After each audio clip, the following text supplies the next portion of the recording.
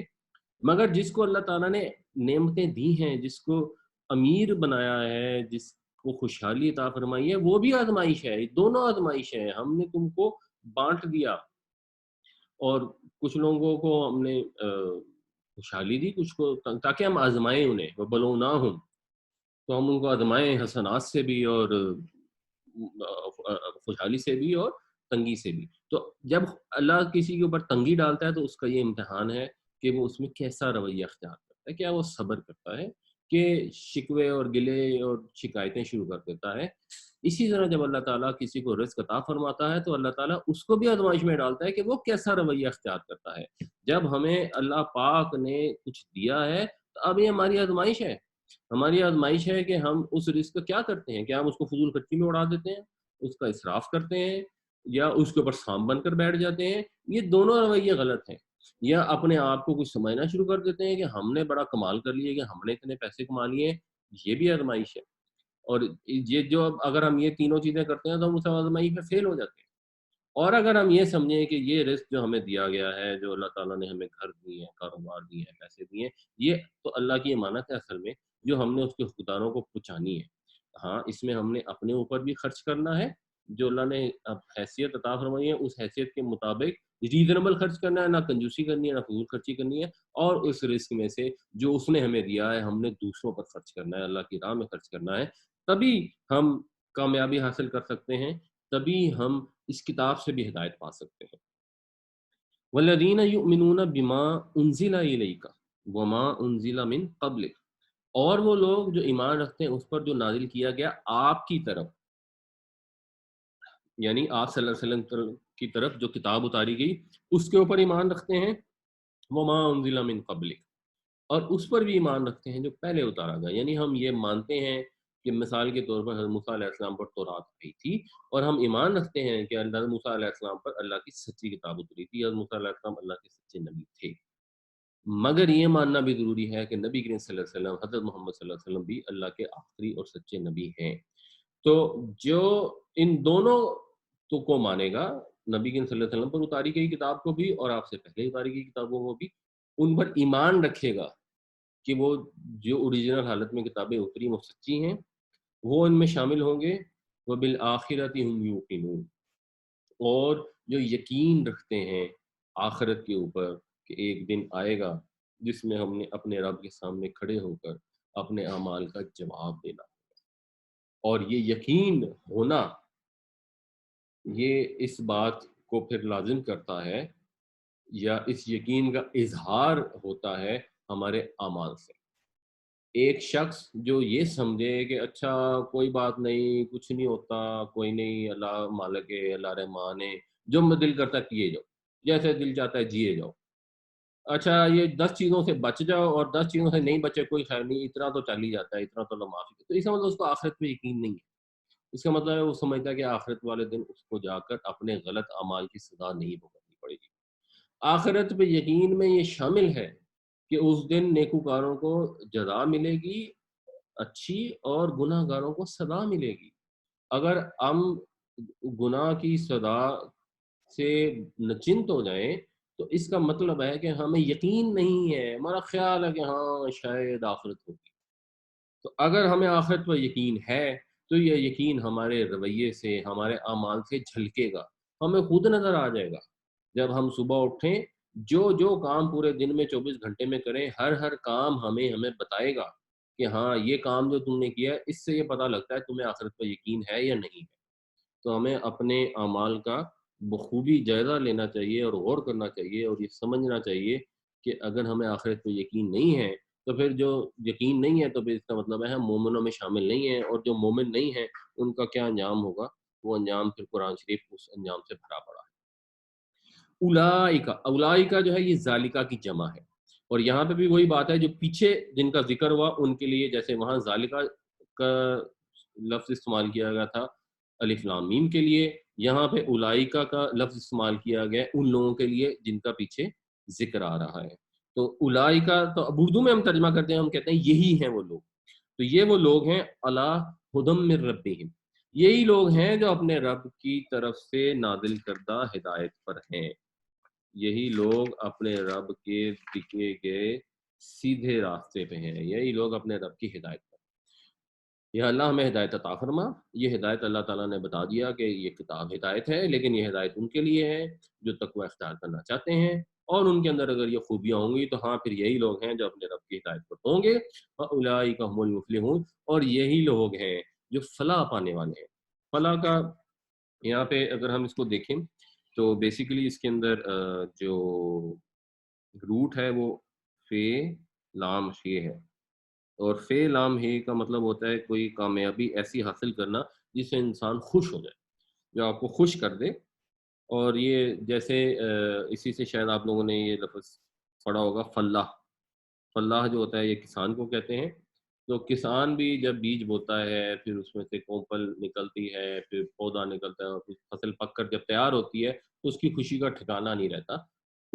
اسی طرح جب انسان دنیا میں اچھے اعمال کر کے وہاں پہنچے گا اور اس کو جزا میں جنت مل جائے گی تو اس کی خوشی کا کوئی ٹھکانہ نہیں ہوگا، اور وہ کامیابی ہوگی. تو کامیابی بنیادی طور پر یہ ہے کہ انسان اپنے رب کی ہدایت پر چل سکے. کامیابی بظاہر جس کو ہم دنیا میں سمجھتے ہیں کہ ایک آدمی نے اپنا گھر بنا لیا تو کامیاب ہو گیا، اس نے بچوں کی شادیاں بڑے اچھے طریقے سے کر دی تو کامیاب ہو گیا، اس نے کوئی امتحان میں کامیابی حاصل کر لی تو کامیاب ہو گیا. یہ کامیابی اللہ تعالیٰ کے نزدیک کامیابی نہیں ہے. اللہ کے ہاں کامیابی یہی ہے کہ انسان آخرت میں جب پہنچے تو وہاں پر کامیابی حاصل کرے، وہی حقیقی کامیابی ہے. اسی کامیابی کے متعلق سوچنا چاہیے، اور وہ کامیابی ثابت ہوگی وہاں جا کر. لیکن دنیا کے اندر بھی ہم جب اپنے اعمال کا معائنہ کریں تو ہمیں اندازہ ہو جاتا ہے کہ ہم کس حد تک کامیاب ہو رہے ہیں. ان الذین کفروا، بے شک، اچھا انا کا مطلب ہوتا ہے بے شک، الذین وہی جو پیچھے بھی آیا، وہ جو کفروا، کفر کا مطلب انکار کرنا ہوتا ہے. ویسے کافر کا لفظ بھی جو ہے یہ کسان کے لیے استعمال ہوتا ہے، اور قرآن شریف میں بھی ایک جگہ استعمال ہوا ہے. اور بنیادی طور پہ اس کا جو مطلب ہوتا ہے وہ ہوتا ہے کہ چیز کو ڈھانکنے کا، چھپانے کا. اور یہ قرآن شریف میں شکر کے مخالف میں بھی آتا ہے، ناشکری کے معنوں میں بھی آتا ہے، جس کے ہم اردو میں بھی لفظ استعمال کرتے ہیں کفران نعمت. تو اس کا بنیادی مطلب جو ہے یہ ناشکری بھی ہے، اور قرآن نعمت بھی ہے، اور انکار بھی ہے. اور اس کا یہ چھپانے ڈھانکنے کے معنی میں آتا ہے، یعنی مطلب یہ کہ انسان کو حق سمجھ آ جائے اور اس کے بعد وہ جان بوجھ کے اس کا انکار کر دے. اور حق جو ہے وہ اتنا مشکل نہیں ہے، وہ سمجھ آ جاتا ہے کسی نہ کسی موقع پر انسان کو کم از کم.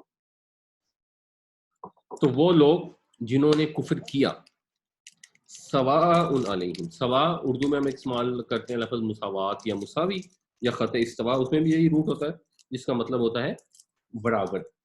خط استوا کو انگریزی میں کہتے ہیں ایکویٹر، جو آدھا آدھا کاٹ دیتا ہے، برابر کر دیتا ہے. سواء برابر ہے، علیہم جیسے غیر المغضوب علیہم آیا تھا ویسے ہی یہ علیہم ہے. تو بے شک وہ لوگ جنہوں نے کفر کیا برابر ہیں ان کے اوپر. آ کا مطلب ہوتا ہے کیا، یہ سوالیہ ہے. اندرتا، اندرتا میں بھی ہم جانتے ہیں کہ نبی کریم صلی اللہ علیہ وسلم کے ناموں میں ایک نام ہے بشیر اور ایک نام ہے نذیر۔ بشیر کا مطلب ہوتا ہے بشارت دینے والا، اور نذیر کا مطلب ہے خبردار کرنے والا، آگاہ کرنے والا، وارن کرنے والا۔ تو انذرتا، آپ نے انہیں خبردار کیا، ہم ان کو، تو ان کے لیے برابر ہے کہ کیا آپ نے ان کو خبردار کیا، ام یا لم تنذرہم، آپ نے ان کو خبردار نہ کیا، یعنی آپ نے ان کو یہ چیز سمجھائی کہ غیر اللہ سے مدد مانگنا اور غیر اللہ کی عبادت کرنا چھوڑ دو ورنہ یہ انجام ہوگا، آپ نے اس کے انجام سے ان کو وارن کیا یا نہ کیا۔ وہ لوگ جو پکے کافر ہو گئے ہیں، جن کے دلوں پہ مہر لگ چکی ہے، ان کے لیے برابر ہے لا یؤمنون، وہ ایمان نہیں لائیں گے۔ ظاہر بات ہے یہ بنیادی بات ہو رہی ہے مکہ کے مشرک سرداروں کی۔ ہمیں خود سے کسی کے متعلق آج کے زمانے میں زیوم نہیں کر لینا چاہیے کہ یہ پکا کافر ہے، ہم اس کو سمجھائیں یا نہ سمجھائیں، اس نے ایمان نہیں ڈالا، مثلاً ایک قادیانی ہے اور ہم کہ نہیں نہیں نہیں قادیانی ہو تو کبھی نہیں ماننا ہوتا، جو مرضی کہہ دو۔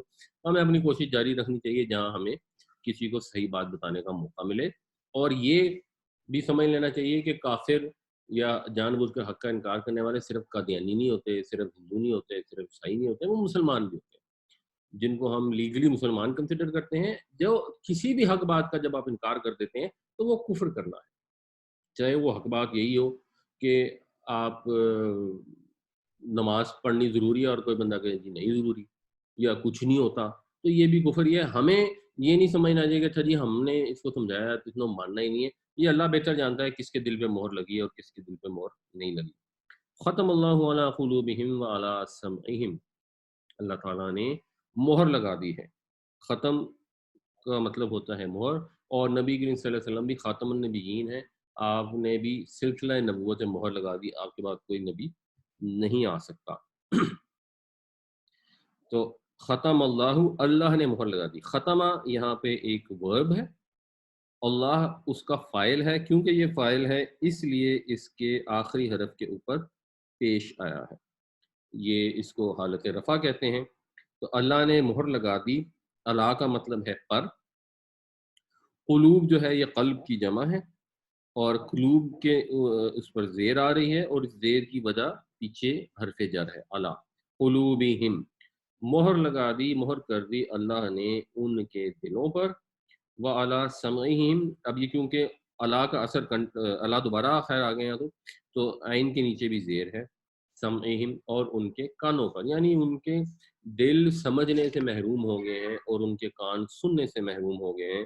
وعلی ابصارہم غشاوہ، یہ غشاوہ جیسے ہم اردو میں بھی ایک لفظ استعمال کرتے ہیں غشی، غشی میں بھی انسان کے حواس پہ پردہ پڑ جاتا ہے، تو غشاوہ کہتے ہیں کسی چیز کے ڈھک جانے کو، پردہ پڑ جانے کو۔ تو ان کے کانوں پر اور دلوں پر اللہ نے مہر لگا دی ہے، اور ان کی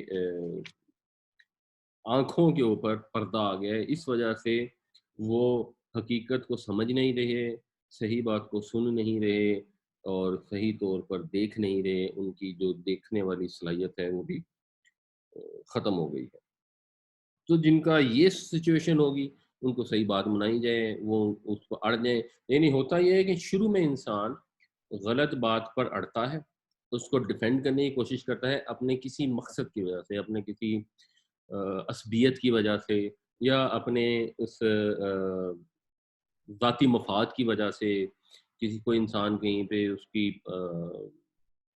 اتھارٹی ہے، وہ کسی چیز میں سردار ہے، چودھری ہے، اور اس کو پتہ لگتا ہے کہ یار اگر میں نے صحیح بات مان لی تو میری اتھارٹی ویک ہو جائے گی، تو وہ نہیں مانتا، تکبر ہے، اس نے منہ سے ایک دفعہ بات نکل گئی اس کے، یہ ایون بعض اوقات علماء میں بھی ہوتا ہے۔ آپ ایک سوال کسی سے پوچھتے ہیں، وہ عالم اس کا جواب دیتے ہیں، جب جواب دے دیا اور اگلے نے مزید سوال کیا، جسے پتہ لگا کہ جواب تو غلط ہے، تو اس عالم دین کو اندازہ ہو جاتا ہے کہ ہاں جی یہ جواب غلط ہے، لیکن اب وہ اس کی انا آڑے آتی ہے، یہ چیز آڑے آتی ہے کہ میں اتنا عرصہ ایک چیز کو پریچ کرتا رہا ہوں، اب میں مان جاؤں کہ یہ غلط ہے تو میری کتنی انسلٹ ہوگی، تو وہ پھر اس کو جسٹیفائی کرنے کی کوشش کرتا ہے۔ جو ہمارا ایک نارمل کیسز میں اگر آپ بزنس انوائرمنٹ میں بھی دیکھیں تو ایک ڈیفنس میکینزم ہوتا ہے، جب بھی ہم سے کوئی غلطی ہوتی ہے تو ہمیں کوئی اگر توجہ دلائے کہ جی یہ جو آپ نے اسٹیٹمنٹ دیا ہے غلط ہے، یا یہ آپ نے پالیسی بنائی ہے میں فلاں غلطی ہے، تو ہمارا پہلا رسپانس ہوتا ہے کہ نہیں نہیں نہیں، اور ہم اس کو کسی نہ کسی طریقے سے جسٹیفائی کرنے کی کوشش کرتے ہیں۔ جب ہم اس کو جسٹیفائی کرنے کی کوشش کرتے ہیں تو ہمیں احساس ہو رہا ہوتا ہے کہ یار ہم کام تو غلط کر رہے ہیں، لیکن ہم اپنی انا کی وجہ سے یا کسی فائدے کی خاطر ہم حق بات کو انکار کر دیتے ہیں اور اس کو جسٹیفائی کرنا شروع ہو جاتے ہیں۔ ایونچولی کیا ہوتا ہے کہ ہم اس پہ پکے ہو جاتے ہیں اور پھر ہمیں حق سمجھ آنا بند ہو جاتا ہے اور ہم ان میں شامل ہو جاتے ہیں جن کے دلوں پر اللہ نے مہر لگائی ہے۔ تو چاہے دین کا معاملہ ہو، عقیدے کا معاملہ ہو، یا کاروبار کا معاملہ ہو، یا روزمرہ کا کوئی بھی معاملہ ہو، جب بھی آپ سے غلطی ہو اپنے اندر یہ ٹریننگ پیدا کریں، ٹریننگ اپنے آپ کو ٹرین کرنے کی کوشش کریں کہ اپنی غلطی کو تسلیم کریں۔ انسان غلطی کو تسلیم کرتا ہے۔ ایک حضرت علی سے قول منسوب کیا جاتا ہے کہ انسان گناہ کی وجہ سے جہنم میں نہیں جائے گا، انسان گناہ پر اصرار کی وجہ سے جہنم میں جائے گا۔ انسان سے گناہ ہو گئی، خطا ہو گئی، غلطی ہو گئی، کوئی بات نہیں، اس کو ایکسیپٹ کرے، اللہ کے قصور کیا تو اللہ تعالیٰ سے معافی مانگے، توبہ کرے۔ کسی بندے کا قصور کیا تو بندے سے اپولوجائز کرتے کہ ہاں جی یہ میری غلطی ہے، میں نے بے وقوفی کی ہے، مجھے ایسا نہیں کرنا چاہیے تھا، مجھے اب سمجھ آ گئی ہے۔ تو وہ رویہ ہے ان لوگوں کا جو ان کے گروہ میں شامل ہونا چاہتے ہیں جن کے اوپر اللہ تعالیٰ کا انعام ہوا۔ لیکن اگر انسان ڈھیٹ ہو جائے، ڈٹائی کی وجہ سے نہ مانے، تو پھر وہ ان لوگوں میں شامل ہوگا جن پر اللہ کا غضب ہوا۔ جیسے ہم تاریخ میں پڑھتے ہیں کہ نبی کریم صلی اللہ علیہ وسلم جب مدینہ میں تشریف لے گئے تو آپ کی ایک زوجہ جو یہودی سے مسلمان ہوئی تھی، تو وہ بیان کرتی ہیں کہ میں سن رہی تھی دروازے سے کہ میرے چچا اور والد نبی کریم کو جب مل کے آئے تو ایک نے دوسرے سے کہا کہ تمہارا کیا خیال ہے کہ یہ وہی نبی ہیں جن کا وعدہ کیا گیا کتابوں میں انہوں نے تشریف لانا تھا؟ انہوں نے کہا بالکل وہی نبی ہے، 100% وہی نبی ہے، کوئی شک ہی نہیں۔ تو انہوں نے کہا اچھا پھر اب تمہارا کیا پلان ہے، اب کیا کرنا ہے؟ اس نے کہا ہم ان کا حتی الامکان ان کو ڈینائی کریں گے اور ان کی مخالفت کریں گے۔ کیوں؟ کیونکہ ان کے اندر حسد تھا، انہوں نے نہیں اس چیز کو ایکسیپٹ کیا کہ بنی اسماعیل میں سے اللہ کا رسول آخری پیدا ہو جائے، وہ یہی توقع رکھتے کہ بنی اسرائیل میں سے پیدا ہونا تھا، وہ اسماعیل میں پیدا ہو گیا تو ان کے اندر حسد کی آگ تھی، اس نے ان کو جلا کے راکھ کر دیا اور انہوں نے انکار کر دیا حق کو تسلیم کرنے سے۔ یہ رویہ مغضوب علیہم کا رویہ ہے، یہ مسلمانوں کا رویہ نہیں ہے۔ تو اگر ہم نے ان کے راستے پر چلنا ہے جن پر اللہ کا انعام ہو، تو ہمیں اپنے ہر عمل کے اندر اس چیز کو لانا چاہیے کہ جہاں ہماری غلطی ہے ہم اس کو فوراً مانیں۔ اگر ہم بندوں سے کی گئی غلطی کو مانیں گے تو ہم اللہ کے معاملے میں کی گئی غلطی کو بھی ہمیں ماننے کی کیپیسٹی آئے گی۔ آپ انسان جس قسم کا اپنے آپ کو ٹرین کرتا ہے پھر وہ ہر معاملے میں اسی طرح اس کا ریئیکشن ہوتا ہے۔ ایسا نہیں ہو سکتا کہ اگر آپ نے آدمی کے سامنے غلطی کی تو آپ ڈھیٹ بن جائیں اور کبھی نہ مانیں، اور جو خدا کے دین کے اندر کوئی غلطی کی ہے تو اس کو پھر آپ ماننا شروع ہو جائیں گے۔ یہ دو پرسنالٹیز نہیں ایگزسٹ کرتی، انسان کے سینے میں دو دل نہیں اللہ نے رکھے۔ وہ جس رستے پر چلتا ہے پھر وہ ہر جو واک آف لائف ہے اس میں اسی رستے پر چلتا چلا جاتا ہے۔ تو اپنے آپ کو ٹرین کریں، آپ کی اولاد آپ کو کہے کہ جی یہ آپ نے بات غلط کی تو مان لیں کہ ہاں جی یہ میری غلطی ہے، اس کو اپنی ایگو کے خلاف نہ سمجھیں۔ جب اپنی غلطی مانیں گے تو اس سے انسان میں توبہ کی صلاحیت پیدا ہوتی ہے، اور اگر انسان میں توبہ کی صلاحیت ہو جائے اور وہ سچے دل سے توبہ کر لے تو یہ توقع کرنی چاہیے کہ اللہ تعالیٰ اس کو معاف کر دے گا، امید رکھنی چاہیے۔ لیکن جو لوگ یہ نہیں کریں گے، جن کے دلوں پہ مہر ہو جائے گی، تو پھر وَلَهُمْ عَذَابٌ عَظِيمٌ، تو ان کے لیے دردناک عذاب ہے۔ وہ پھر آخرت میں ان کو دردناک عذاب ملے گا۔ there is no other option for them۔ وَمِنَ النَّاسِ مَن يَقُولُ آمَنَّا بِاللَّهِ وَبِالْيَوْمِ الْآخِرِ۔ اچھا اب یہ سمجھنا چاہیے اگر ہم اس کو قرآن کے ایک نظم کو سمجھیں، اس کی جو فلو ہے اگر اس کو سمجھیں کہ یہ اب صورت جو ہے، اور آپ کو یہ پھر بعد میں آگے جگہ جگہ پر یہ واضح ہوگا کہ یہ صورت یہودیوں سے متعلق ہے، تو ایکچولی یہ آیت بھی یہودیوں کا متعلق ہے۔ بظاہر پڑھنے میں ہمیں شاید محسوس ہوتا ہے کہ صرف منافقین سے متعلق ہے، جو اگرچہ ہے لیکن یہ بیسیکلی یہودی منافقین سے متعلق ہے۔ اچھا جی، من کا مطلب ہوتا ہے سے، ناس ہم عام استعمال کرتے ہیں، انسانوں کے لیے استعمال ہوتا ہے۔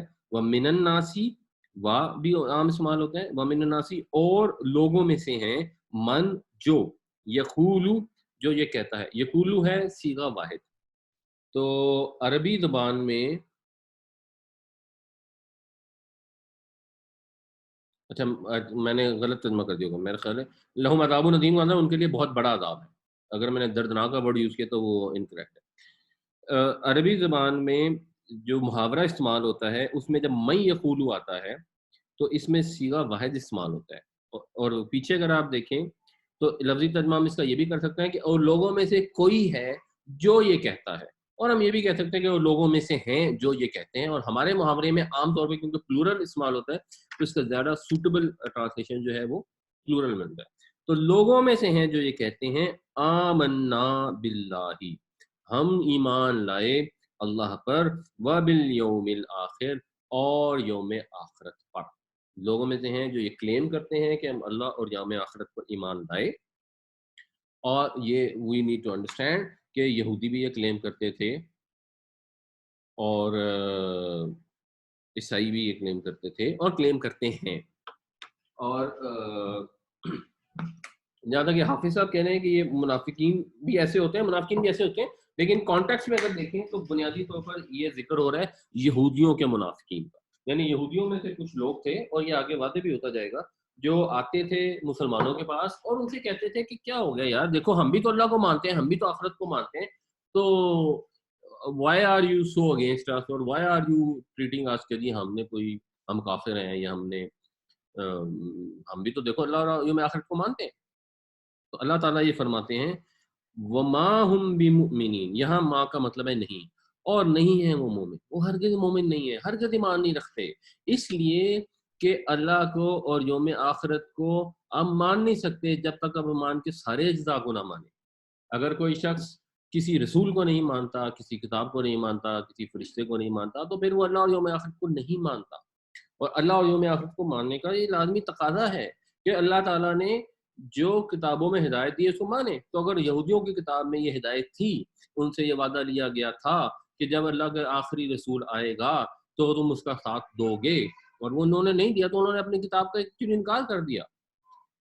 زبانی طور پر ماننا تو ایمان ہے ہی نہیں، ماننا ہے عمل سے ماننا۔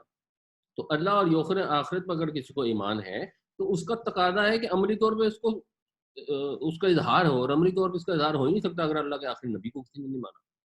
یہ مضمون اس صورت میں بار بار آئے گا، اور مختلف اینگل سے آئے گا، اور انشاءاللہ ہم ڈسکس کریں گے کہ ایمان میں یہ شامل ہے کہ اللہ تعالیٰ نے جو کہا ہے ہر چیز کو ماننا ہے، جیسے اللہ کے نبی صلی اللہ علیہ وسلم اور آپ کے صحابہ نے اختیار کیا، جن جن چیز کو صحابہ نے مانا ان سب کو ماننا ضروری ہے۔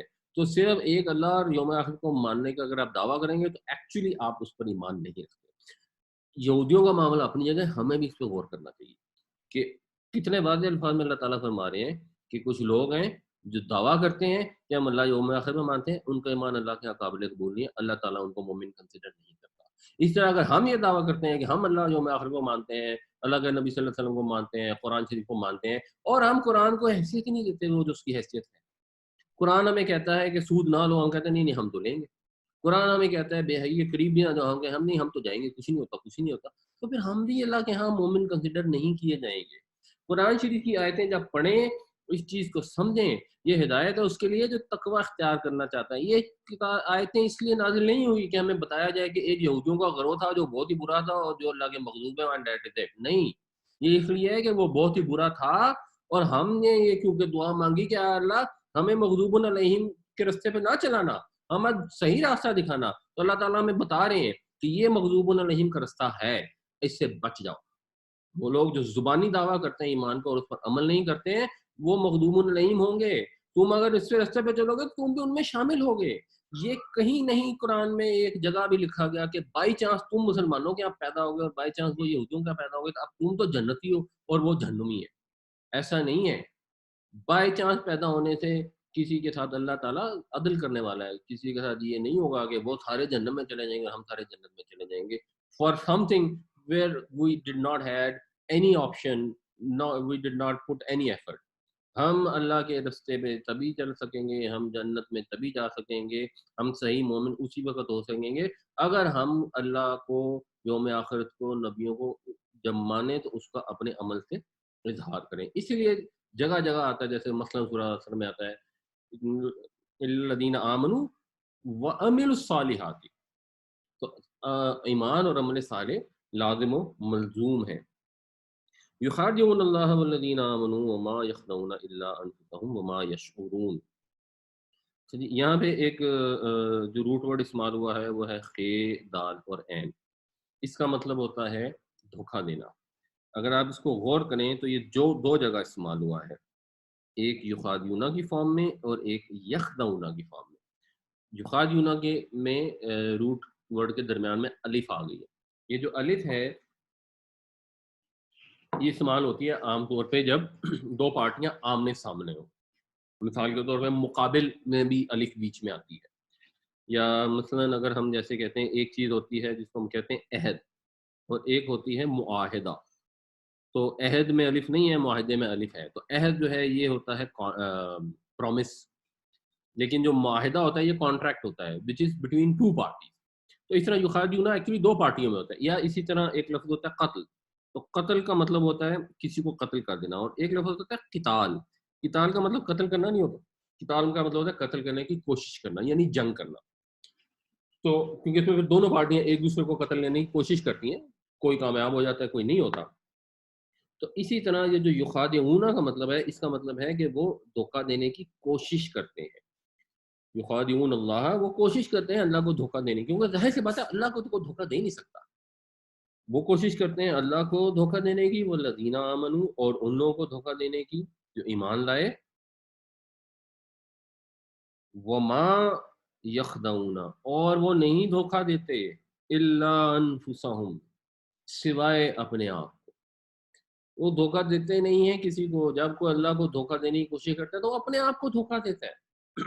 آپ کو اللہ تعالیٰ نے یہ لازم کر دیا کہ آپ نے 2.5% اپنی آمدنی کا زکوٰۃ میں ادا کرنا۔ آپ نے اس کے اوپر بہانے بنائے، ہیلے بنائے، طریقے سوچے کہ کس طرح ہم زکوٰۃ سے بچ جائیں، اور کو آپ نے لیگل طریقہ اپنی طرف سے سوچ لیا جس کی شریعت میں اجازت ہے، اور اس طریقے کے ذریعے آپ نے زکوٰۃ سے بچ گئے، تو آپ بڑا خوش ہو گئے، اچھا جی ہم نے زکوٰۃ بچا لی۔ تو آپ نے اپنے آپ کو دھوکہ دیا ہے۔ آپ اللہ کو دھوکہ کیسے دے سکتے ہیں؟ دے ہی نہیں سکتے۔ تو جب بھی آپ کوئی بھی ایسا عمل کریں گے جس میں آپ اپنے دین پر عمل کرنے میں، اللہ تعالیٰ کا حکم ماننے میں ڈنڈی ماریں گے، اور دل میں سمجھیں گے اچھا جی ہم نے کمال کر لیا، کام کر لیا، آپ کو پتہ لگا کہ یہ ایک بینک والے ہیں، انہوں نے ایک پروڈکٹ نکالی اور وہ کہہ رہے ہیں اسلامی، آپ کو پتہ ہے یہ تو غلط ہے، آپ نے کہا نہیں نہیں، مفتی صاحب نے کہہ دیا نا بس ٹھیک ہے۔ تو یہ آپ اپنے آپ کو دھوکہ دے رہے ہیں، اپنے آپ کو سیٹسفائی کرنے کی کوشش کر رہے ہیں۔ مفتی صاحب نے جو مرضی ہیلا بتا دیا، مفتی صاحب تو اپنا حساب اپنا خود دیں گے، ہو سکتا ہے ان کی نیت نیک ہو، آپ کو سمجھ آ رہی ہے چیز غلط ہے، آپ اس کو مفتی کا نام لے کے استعمال کر لیں، تو آپ اپنے آپ کو دھوکہ دے رہے ہیں۔ تو یہ یہودیوں کا طریقہ کار تھا، یعنی وہ کرنا یہ چاہتے تھے کہ وہ بنا، ان کو نظر آ رہا تھا کہ اب مسلمان جو ہیں وہ پاور میں ہیں۔ جب نبی صلی اللہ علیہ وسلم مدینہ میں تشریف لائے تو اتنی طاقت مسلمانوں میں تھی ایکچولی اس وقت، آلریڈی آپ تشریف لانے کے وقت، کہ جب میثاق مدینہ ہوا تو اس میں یہ مانا گیا کہ آخری فیصلہ نبی صلی اللہ علیہ وسلم فرمائیں گے۔ تو یہ تو آپ سب کو پتا تھا۔ اب یہودیوں میں سے دو گروہ تھے، ایک گروہ یہ تھے جو کٹر مخالف تھے، جو ڈھیٹ تھے، نہیں ہم نے نہیں ماننا، ہم نے نہیں ماننا۔ جیسے مثلا آج کل قادیانیوں میں آپ دیکھو گے آپ کو دونوں طرح کے لوگ نظر آئیں گے، کچھ بالکل ڈھیٹ ہوں گے اور اڑے ہوئے ہوں گے، اور ان کا ایک ڈفرینٹ ٹون اور اسٹائل ہی رہتا ہوگا، اور کچھ ہوں گے وہ کہیں گے جی آپ بنا کے رکھو، ان کے آپ بنا کے رکھو تاکہ جو ہم دنیاوی فائدے حاصل کرتے ہیں وہ۔ اسی طرح یہودیوں میں بھی کچھ لوگ، تو وہ پھر کہتے تھے کہ ہم بنا کے رکھتے ہیں، وہ آ کے میٹھی میٹھی چکنی چپڑی باتیں کرتے تھے، اور ان باتوں میں مثلا یہ کہتے تھے یار دیکھو ہم میں تم میں کیا فرق ہے، چلو تم نے اس کو رسول مان لیا، اچھا کوئی بات نہیں، ہم نے نہیں مانا کوئی بات نہیں، دیکھو ہم بھی اللہ کو مانتے ہیں، تم بھی اللہ کو مانتے ہیں، ہم بھی یوم آخرت کو مانتے ہیں، تم بھی یوم آخرت کو مانتے ہو۔ تو جب لوگوں کے اندر یہ والا ٹینڈنسی ہو یا یہ ان کی پریکٹس ہو تو وہ آ کے ایمان والوں کو دھوکہ دینے کی کوشش کرتے ہیں، لیکن وہ ایمان والوں کو دھوکہ اصل میں نہیں دیتے، اصل میں اپنے آپ کو دے رہے ہیں۔ وہ ما یشعرون، اور یہ بات ان کو سمجھ نہیں آئی، ان کو اس کا احساس نہیں ہو رہا، وہ سمجھ نہیں پا رہے کہ ہم اپنی طرف سے بڑا بڑا کمال کر رہے ہیں، بڑا خوش ہو رہے ہیں کہ دیکھو ہم نے مسلمانوں کو کیسا بیوقوف بنایا۔ نہیں، ان کو بیوقوف بنایا۔ مسلمانوں کو کیا فرق پڑے گا اگر تم نے آگے ان کو دو نمبر بات کر دی، انہوں نے تمہاری بات کا یقین کر لیا، فرق کریں سادگی میں یا اس نے ظن میں، تو کیا ہو گیا، کوئی بات نہیں، وہ جو صحیح عمل کریں گے وہ جنت میں چلیں گے، تم جا کے جہنم میں سڑو گے، تو نقصان تو تم نے اپنا کیا، مگر احساس اس چیز کا بھی نہیں ہو رہا۔ فی قلوبہم مرض، ان کے دلوں میں مرض ہے. اب دیکھیں اب اس آیت سے یہ مزید واضح ہوتا ہے کہ ایکچولی یہودیوں کے منافقین کے متعلق یہ آیت ہے ان دا ریئل کانٹیکسٹ، کہ ان کا دلوں میں مرض ہے. ان کے دلوں میں کیا مرض ہے؟ ان کو حسد تھا، ان کو یہ تکلیف تھی کہ اللہ کا آخری رسول جو ہے وہ بنی اسماعیل میں سے کیوں آ گیا، بنی اسرائیل میں سے کیوں نہیں آیا، ہمارے قبیلے میں سے کیوں نہیں. ان کا یہ ہمیشہ سے یہ کام تھا. جب امیسی سورہ بقرہ میں پڑھیں گے، جب بادشاہ بنانا تھا ان کے اوپر کسی کو، تو ان کے نبی موجود تھے، انہوں نے کہا کہ قد بعث اللہ لکم طالوت ملکا، طالوت کو اللہ نے، انہوں نے کہا لو جی یہ کیسے ہمارا بادشاہ بن گیا، اس کو کیا حق ہے ہمارے اوپر بادشاہی کرنے کا، ہم زیادہ حقدار ہیں کہ ہم بادشاہ ہوں، اس کے پاس تو پیسے نہیں ہیں، اس کے پاس تو دولت نہیں ہے. تو یہ ایک حسد کی ان کی ٹینڈنسی ہمیشہ سے تھی. اور یہ تو بہت بڑی بات تھی کہ جو رسول آ گیا آخری، جو آخر جو نبی کے صلی اللہ علیہ وسلم کا رتبہ ہے، آپ آخری رسول ہیں، قیامت تک آپ کی ہی ہدایت جو ہے وہی صحیح ہدایت ہوگی، اتنا بڑا رتبہ ملنا تھا اور ان کے برادری سے باہر مل گیا کسی کو، تو حسد کی آگ میں جل اٹھے. جب وہ حسد کی آگ میں جل اٹھے، فزادہم اللہ مرضا، زیادہ کا مطلب ہوتا ہے زیادہ، پس اللہ نے زیادہ کر دیا ان کو مرضا، ان کے مرض میں، یعنی اللہ تعالیٰ نے ان کا مرض بڑھا دیا. جب انسان سیدھے راستے پہ چلنے کی کوشش کرتا ہے تو اللہ تعالیٰ اس سے آسانی عطا فرماتا ہے، اس کو سیدھے راستے کو بڑھاتا ہے. جب وہ غلط راستے پہ جاتا ہے، جب اس کے اندر حسد پیدا ہو تو اللہ تعالیٰ اس کو ادھر کھلی چھوٹ دے دیتا ہے. تو انہوں نے اپنے دل میں حسد تھا، اس حسد کے نتیجے میں انہوں نے انکار کیا، حسد کے نتیجے میں انہوں نے آ کے مسلمانوں کو بیوقوف بنانے کی کوشش کی. اللہ تعالیٰ نے ان کا مرض اور بڑھا دیا، اس حسد کو بڑھنے دیا، پنپنے دیا، ان کو پھر ہدایت نہیں دی. وَلَهُمْ عَذَابٌ أَلِيمٌ، اور ان کے لیے دردناک عذاب ہے. بِمَا كَانُوا يَكْذِبُونَ، اس وجہ سے کہ انہوں نے جھوٹ بولا، انہوں نے جھوٹ بولا، انہوں نے اللہ کے نبی صلی اللہ علیہ وسلم کا انکار کر دیا، انہوں نے دھوکہ دینے کی کوشش کی. وہ جھوٹ بولتے رہتے ہیں، ان کی عادت یہ ہے کہ وہ جھوٹ بولتے ہیں. جھوٹ بولنے کی وجہ سے ان کے لیے دردناک عذاب. اس میں بھی ہمارے لیے ایک میسج ہے کہ ہم جب بات کرتے ہیں تو کیا ہم کسی معمولی فائدے کے لیے جھوٹ بول دیتے ہیں؟ اگر ہم کسی معمولی فائدے کے لیے جھوٹ بول دیتے ہیں تو پھر ہم مغضوب علیہم میں شامل ہیں، پھر ہم ان میں شامل نہیں ہیں الذین انعمت علیہم. ہر عمل کے اوپر ہمیں اپنا معائنہ کر کے چیک کرنا چاہیے، کیا یہ ہمارا عمل مغضوب علیہم اور والضالین جیسا ہے، یا ہمارا عمل ان کے جیسا ہے جن پر اللہ کا انعام ہوا ہے. اگر ہم عمل ویسا کریں گے تبھی ہم پر اللہ کا انعام ہوگا. بائی چانس محمد بوٹا کے گھر میں پیدا ہونے کی وجہ سے ہم پہ انعام نہیں ہو جائے گے اور ہم پکے جنت میں نہیں چلے جائیں گے. وَإِذَا قِيلَ لَهُمْ، اذا کا مطلب ہوتا ہے جب، اور یہ اذا استعمال ہوتا ہے ذرا کامن چیز کے متعلق. یہ اسی مفہوم کے لیے ان بھی استعمال ہوتا ہے، وہ ہوتا ہے ذرا ریئر کے لیے متعلق، یہ پھر بعد میں آئے گا انشاءاللہ، اس کو بعد میں ڈیٹیل سے ڈسکس کریں گے. قیل لہم، تو فعل اصل میں ہے جو جیسے ضربہ کا مطلب ہوتا ہے اس نے مارا، قالا کا مطلب ہوتا ہے اس نے کہا. ضربہ کا جو پیسو وائب ہوتا ہے وہ ہوتا ہے زوریبا، زوریبا کا مطلب ہوتا ہے وہ مارا گیا. تو قالا کا جو پیسو وائس ہے وہ ہے قیلا، کہا گیا، وہ کہا گیا. لہم، اور یہ جو لام ہے یہ قالا کی پریپوزیشن ہے، یہ اس کا مطلب کے لیے نہیں ہے. مطلب للہ میں تو لام کا مطلب کے لیے تھا، یہاں اس کا مطلب کے لیے نہیں ہے، یہ پریپوزیشن ہے. وَإِذَا قِيلَ لَهُمْ، جب ان سے کہا جائے، جب ان سے یہ بات کی جائے، لا تفسدوا فی الارض، کہ زمین میں فساد نہ پھیلاؤ، جب ان سے یہ بات کی جائے کہ اتفاق پیدا کرو، اللہ کے نبی صلی اللہ علیہ وسلم تشریف لے آئے ہیں، ان کے اوپر ایمان لے آؤ، اب فساد ڈالنے کی ضرورت نہیں ہے، فساد مت پھیلاؤ، سیدھے طریقے سے عمل کرو. تو قالو، تو وہ کہتے ہیں. ویسے تو یہ تھا قالو کا مطلب انہوں نے کہا، جب کیونکہ اذا آیا ہے تو اب اس کا ترجمہ ایک طرح سے حال میں ہو جائے گا. جب ان سے کہا جاتا ہے کہ نہ فساد پھیلاؤ زمین میں، قالو، تو وہ کہتے ہیں. یہ تو انڈرسٹوڈ ہے، اس کے بعد یا ان کے بعد یہ تو جو ہے اردو میں انڈرسٹوڈ ہوتا ہے، عربی میں اس میں تو کے لیے کچھ استعمال نہیں ہوتا.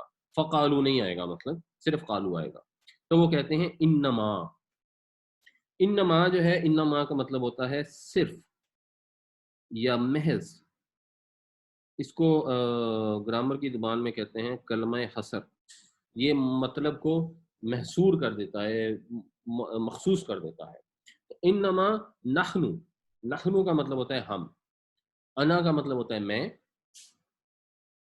ہوا وہ، ہم وہ سب، انتا تو، انتم تم سب، انا میں، نحنو ہم. تو نحنو ہم مصلحون، جیسے مفلحون تھا اسی طرح مصلحون ہے، یعنی یہ اصلاح سے ہے. تو اصلاح کا جو فائل ہوتا ہے وہ ہوتا ہے مصلح. تو ہم تو اصلاح کرنے والے ہیں. انما ہم تو بس، یعنی ہم تو بس اصلاح کرنا چاہتے ہیں، صلح صفائی کرنا چاہتے ہیں. ہم تو یہ چاہتے ہیں کہ یار آپس کے اندر ہمارا جھگڑے فساد نہ ہو. وہ تم کہہ رہے ہو کہ ہم فساد کر رہے ہیں، نہ پھیلائیں. ہم تو فساد نہیں پھیلا رہے، ہم تو صلح صفائی کرنا چاہ رہے ہیں. ہم آپس میں مل جل کے کام کرنا چاہتے ہیں کہ آپس میں ایک ہارمنی کریٹ ہوتا ہے. جیسے آج بھی بعض اوقات لوگ کہتے ہیں کہ اچھا یار کیا فرق پڑتا ہے، کوئی رام کو مانتا ہے کوئی رحیم کو مانتا ہے، کوئی بات نہیں. اگر ہندو آپ کو یہ سمجھاتے ہیں کہ کوئی بات نہیں کوئی بات نہیں، ایک ہی خدا کو مانتے ہیں، پر ٹھیک ہے تم اپنا کام کرتے رہو، ہم اپنا کام کرتے رہے، ہمارے خداؤں کو برا نہ کو. کسی کے خداؤں کو تو برا کہنے سے اللہ تعالیٰ نے منع کیا ہے، لیکن حق بات کو کلیئرٹی کے ساتھ سمجھنا ضروری ہے. رام اور رحیم ایک چیز نہیں ہے. اگر کوئی شخص نبی صلی اللہ علیہ وسلم کو نہیں مانتا تو وہ اصلاح نہیں کر رہا. ہم نے اس کو توجہ دلانی ہے، اس کو حکمت کے ساتھ تبلیغ کرنے کی کوشش کرنی ہے. اور اگر کوئی آدمی غلط کام کرتا ہے، اس کے اوپر ٹیٹوں کی طرح اڑا ہوا ہے، وہاں پہ بھی ہمیں حکمت کے ساتھ اس کو تبلیغ کرنے کی کوشش کرنی چاہیے. اور اس سے پہلے اپنے آپ کو سمجھانا چاہیے اور اپنے اعمال کو درست کرنا چاہیے. اللہ کا مطلب ہوتا ہے جان لو، یاد رکھو، آگاہ ہو جاؤ.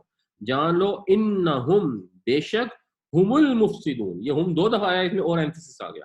یہی لوگ ہیں جو فسادی ہیں، ولکن لا یشعرون، لیکن ان کو بات یہ سمجھ نہیں آ رہی. اپنی طرف سے یعنی ایک جب انسان غلط راستے پر چلنا شروع ہو جاتا ہے تو جب اس کے دل پہ مہر لگ جاتی ہے تو اس کو سمجھ آنی بھی بند ہو جاتی ہے. اس کو احساس ضرور ہوتا ہے کسی نہ کسی موقع پر، اس کو سمجھ آتی ضرور ہے، لیکن جب وہ ڈٹائی پہ اڑا رہتا ہے تو اس کے دل پہ مہر آتی ہے، پھر اس کو سمجھ لگنی بند ہو جاتی ہے. جب ایک آدمی شروع کرتا ہے کوئی بھی غلط کام، مثلا ایک خدا نہ خواستہ پولیس والا رشوت لینی شروع کرتا ہے تو اس کو محسوس ہو رہا تھا کہ یار یہ بڑا غلط کام ہے، بڑا غلط کام ہے، اس کا ضمیر اس کو جھنجھوڑ رہا ہوتا ہے. ایک وقت آتا ہے کچھ سالوں کے بعد جب اس کو غلط محسوس ہی نہیں ہوتا، وہ سمجھتا ہے میں تو بالکل ٹھیک کر رہا ہوں، یہ تو میرا حق ہے، اس میں تو کوئی فرق نہیں ہے اس سے تو. اور وہ اسی رشوت کے پیسے سے عمرے بھی کر رہا ہوتا ہے، حجیں بھی کر رہا ہوتا ہے، خیرات بھی کر رہا ہوتا ہے، اور یہ سمجھ رہا ہوتا ہے کہ میں نے بڑے نیک کام کر دیا اور میں سیدھا جنت میں چلا جاؤں گا. اس کو احساس ختم ہو جاتا ہے. لیکن احساس اگر ایونچولی ختم ہو جائے، اس سے انسان معصوم اور بے گناہ نہیں ہو جاتا، اس کا گناہ اپنی جگہ قائم رہتا ہے. یہ تو ایکچولی اس کے گناہ کی شدت ہے کہ اللہ تعالیٰ نے اس کے اندر سے احساس بھی ختم کر دیا. وَإِذَا قِيلَ لَهُمْ آمِنُوا كَمَا آمَنَ النَّاسُ، اور جب ان سے کہا جاتا ہے ایسے ایمان لاؤ جیسے لوگ ایمان لائے. لوگ کون؟ جو نبی کریم صلی اللہ علیہ وسلم اور آپ کے صحابہ ایمان لائے. یہ اسی سورہ بقرہ میں پہلے سپارے کے اینڈ میں بھی یہ الفاظ آئیں گے کہ ایمان اس طرح لاؤ جیسے یہ لوگ ایمان لائے. جیسے تم ایمان لائے، اگر ویسا ایمان لائیں گے تب وہ ایمان کنسیڈر کیا جائے گا. تو جب ان سے کہا جائے کہ ایسے ایمان لاؤ جیسے لوگ ایمان لائے، لوگ کیسے ایمان لائے کہ انہوں نے اللہ کو ہی مانا، یوم آخرت کو ہی مانا، فرشتوں کو ہی مانا، حضرت موسیٰ علیہ السلام کو ہی مانا، اور ان کے علاوہ حضرت عیسیٰ علیہ السلام اور حضرت محمد صلی اللہ علیہ وسلم کو بھی مانا، تو ویسے ہی مان لاؤ. تو قالو، تو وہ کہتے ہیں، ہم نے پڑھا پیچھے کیا، نؤمنو ایسے ہی ہے جیسے نعبدو، کیا ہم ایمان لائیں، کا مطلب ہوتا ہے کی طرح، لائک، جیسے، ماں کا مطلب جو، کما جو کی طرح یعنی جیسا. تو کہتے ہیں کیا ہم ایمان لائے جیسا کہ آمن السفہاء. صفی کہتے ہیں بیوقوف کو، فقی کہتے ہیں عقل مند کو، عقل استعمال کرنے والے کو. فقہا ہوتے ہیں جو عقل استعمال کرتے ہیں، سفہاء ہیں وہ جو بے وقوف. تو کیا ہم ایسے ہی مان لائیں جیسے بے وقوف ہی مان لائیں. یہ ہمیشہ سے لوگوں کو، جب کوئی لوگ چلاکی کر لیتے ہیں، چلاک ہو جاتے ہیں، تو وہ سمجھ اگلوں کو بے وقوف سمجھنا شروع کر دیتے ہیں. تو انہوں نے کہا کیا ہم ایمان لائیں جیسے کہ ایمان لائے بے وقوف. جب کوئی اپنے آپ کو بہت چلاک سمجھتا ہے تو اللہ تعالیٰ کیا جواب دیتے ہیں، الا، جان لو، انہم، بے شک، ہم وہی، بے شک وہی، ہم السفہاء، بے شک وہی خود ہیں بے وقوف، ولکن لا یعلمون، اور اس کا علم نہیں رکھتے، ان کو اس کی معلومات نہیں ہے کہ وہ خود بے وقوف ہے. تو مختصراً آج ہم نے یہ سیکھا کہ اللہ تعالیٰ نے ہمیں ایک دعا سکھائی ہے. وہ دعا ہم اللہ سے ہر روز دن میں کئی دفعہ مانگتے ہیں کہ اے اللہ ہمیں سیدھے راستے پر چلا، اے اللہ تو رحمان و رحیم ہے، ہم پر رحمت فرما، سیدھے راستے پر چلا. ان لوگوں کے راستے پر چلانا جن پر تیرا انعام ہوا ہے خدا، ہمیں ان راستوں میں یا اللہ ہمیں ان لوگوں کے راستے سے بچانا جن پر تیرا غضب ہوا اور جو گمراہ ہو گئے. اللہ تعالیٰ نے اس دعا کو خود ہی ہمیں یہ دعا سکھائی ہے، اور اس دعا کا قبول بھی فرمایا ہے اور اس دعا کے نتیجے میں ہمیں قرآن شریف عطا فرمایا ہے، اور ہم اللہ کی کتاب کو پڑھیں اور اس کو سمجھیں اور اس پر ایمان لائیں، اس سے ہدایت حاصل کریں، اس کو اس نیت سے پڑھیں کہ اب ہم جب اس کو پڑھ رہے ہیں تو ہم نے اس سے ہدایت حاصل کرنی ہے۔ اس نیت سے نہ پڑھیں کہ کسی طریقے سے ہم اپنے غلط عمل کو جسٹیفائی کر لیں، کس طریقے سے ہم اس میں سے یہ نکال لیں کہ کسی نے اگر خفیہ شادی کی ہے تو اس کی اجازت کس طرح ڈھونڈ لیں، کسی کو شراب پینے کا شوق ہے تو وہ اس میں ڈھونڈ لے کہ یہ شراب کے ساتھ حرام کا لفظ نہیں لکھا ہوا، کسی نے سود لینا ہے تو وہ ڈھونڈ لے کہ جی یہ کتاب پڑھ کے مجھے تو یہ والا سود وہ والا سود نہیں لگتا۔ اس نیت سے کھولیں گے تو اس کو گمراہی حاصل ہوگی، یضل بہ کثیرا۔ لیکن اگر اس نیت سے اس کتاب کو کھولا جائے گا کہ یا اللہ جو بھی اس میں ہے میں مانوں گا خلوصی نیت کے ساتھ خالص ہو کر، میں اس کے اوپر جو بھی مجھے کتاب کہے گی، اگر میرا عمل اس کے خلاف ہوگا تو میں اپنے عمل کی اصلاح کی کوشش کروں گا، جو مجھے اللہ کی کتاب کہے گی میں اس پر عمل کرنے کی اپنی حد الامکان کوشش کروں گا، تو اس کتاب سے ہدایت ہی ہدایت ملے گی، اور اس سے ہدایت حاصل کرنا بہت آسان ہے۔ لقد یسرنا القرآن للذکر، اس قرآن کو نصیحت حاصل کرنے کے لیے بہت آسان کر دیا گیا ہے۔ ہمارا کام یہ ہے کہ ہم اس چیز کو جانیں اب کہ یہ اللہ پاک پروردگار کائنات کے مالک خالق پیدا کرنے والے، اس کو انتظام کرنے والے اس ہستی کی طرف سے آئی ہے۔ یہ معمولی کتاب نہیں ہے۔